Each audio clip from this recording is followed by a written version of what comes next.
Hello students, I want us to do our very first proof with linear maps now. We're going to prove a theorem, and what the theorem is going to do is it's going to tell me that if I have a basis and I know where a linear map sends a basis, then I know everything I need to know about that linear map. I can define the linear map and it's unique. So it's a lot of different things, but let's get to the proof. So I've already written it out right here. Let V and W be vector spaces, and let's let V1 through Vn be a basis for V.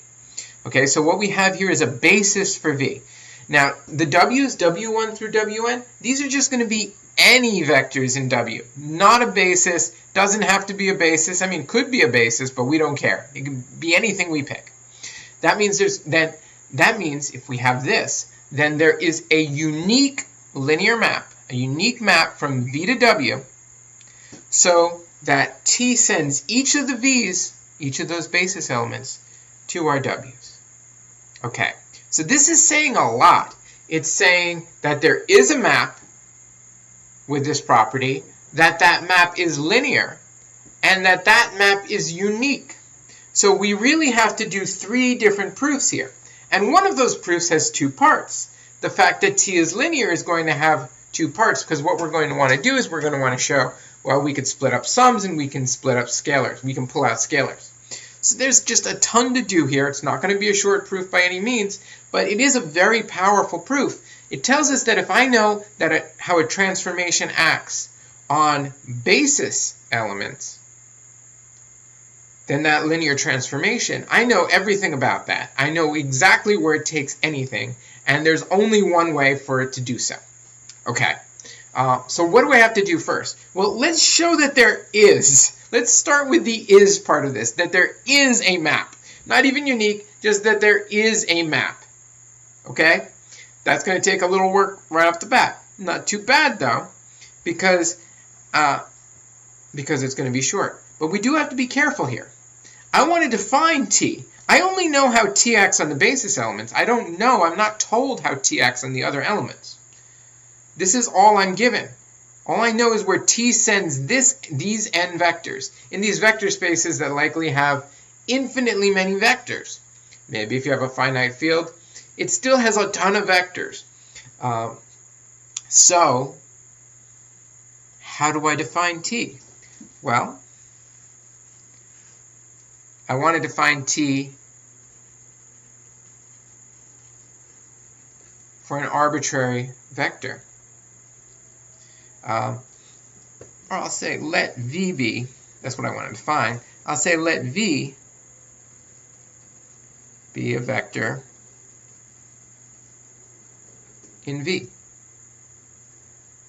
So I want to find out where T of V is. We can write V uniquely as alpha 1 V1 plus alpha 2 V2 all the way through alpha n Vn. That's unique because we have a basis, so we're using that.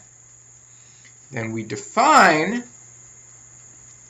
T of V to be this, alpha 1 TV1 plus alpha 2 TV2. Now,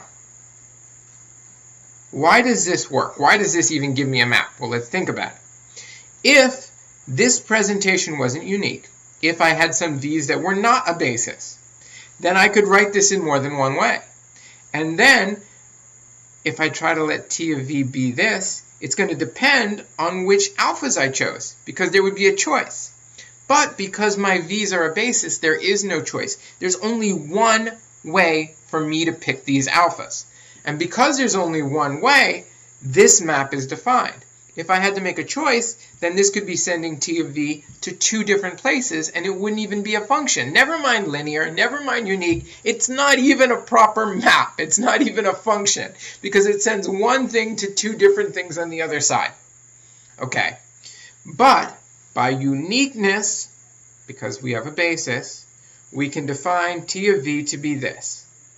I already know where T sends V1 and T sends V2. How do I know that? Well, because I'm saying, hey, we have a map so that VI is WI.